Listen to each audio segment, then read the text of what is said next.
at katahimikan. Ngunit may mga bagay na hindi maiiwasan.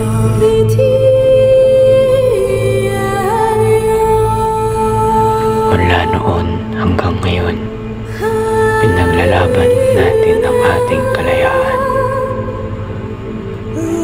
Saksi ang kasaysayan kung paano tayo inagawan at paano natin ito nabawi. Ang mga taong dahilan ng natatamo nating kalayaan ay siyang patunay na likas tayong may nasyonalismo sa ating puso. Dahil sa masitihing kalupitan at mga mapangalipustang tao, tayo ay natutong gumanti.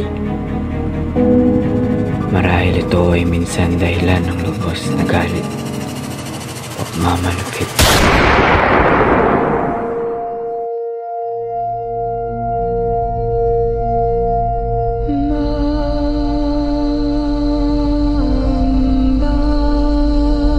Sino may gawa sa'yo nito?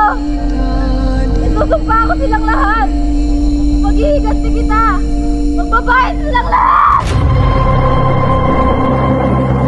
Maling sistema, walang batas na pagtingin, nagtapuso sa kapangyarihan. Panginoon ka!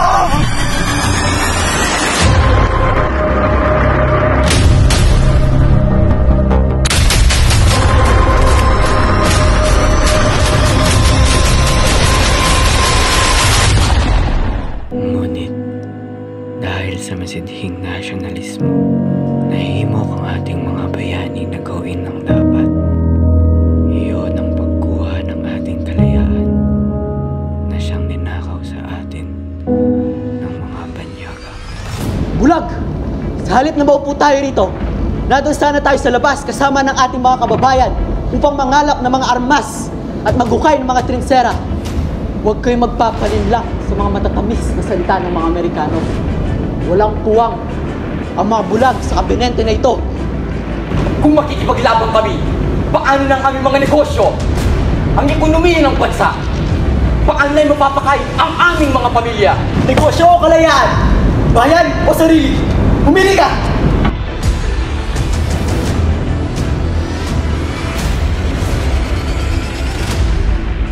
Ilabas ninyo ang inyong mga sedula. Ilabas! Lalaban tayo hanggang sa ating huling hininga.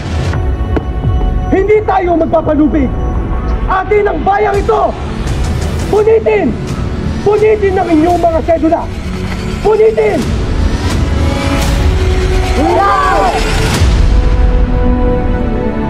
Ilang beses tayong nagabi, nadapa at nakasaksi ng pagkatalo.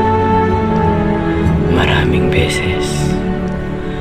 At sa ilang beses na iyon, hindi natahimik ang ating mga kababayan sa pagtatanggol sa ating bansa.